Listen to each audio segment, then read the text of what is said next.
To the Islamic Republic of Iran, this 76-year-old man with prostate cancer is a threat to national security.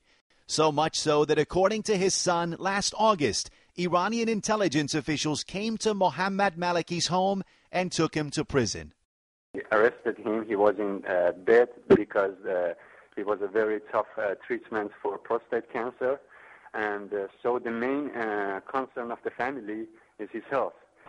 Human rights groups say Maliki is among an estimated 5,000 people arrested by the Islamic Republic during the 8 months of unrest that have followed the June elections. Maliki, the former dean of Tehran University, was an outspoken critic of the regime, but his son says he was too sick to take part in the post-election protests.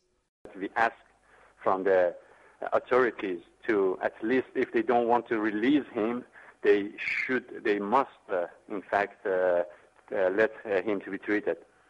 55-year-old human rights activist Mahin Fahim was arrested at her home on December 27th, her daughter says. The next morning, authorities detained her journalist son, Omid Montazeri.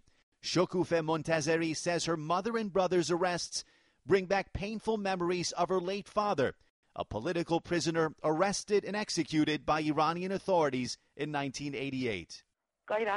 Sometimes I wonder if I can go on living without them, but I'm hopeful because my mother and Omid, just like my father, just like thousands of others, loved life so much and fought for life so much that their absence will not take away from the beauty of what we're fighting for. It was 2 a.m. on December 28th when authorities arrested journalist Morteza Kazemian. His wife says he was taken away while their 4-year-old son, Kian, slept in a room next door. He was very worried about his son and he talked to his son, but unfortunately, Kian cried a lot and couldn't speak. Iran's political prisoners are usually kept in Tehran's notorious Evin prison, where over the past 8 months, families have held protests and vigils outside. Human rights groups say most detainees have been denied access to lawyers. With at least 11 death sentences and reports of prisoner abuse, families of detainees are worried but appear far from broken. I believe that this is the cost we have to pay for a better life, for a better future of this country. When the ailing Maliki was being led away, his son says he told his captors he would prefer to be in prison with his fellow activists than to be resting in bed.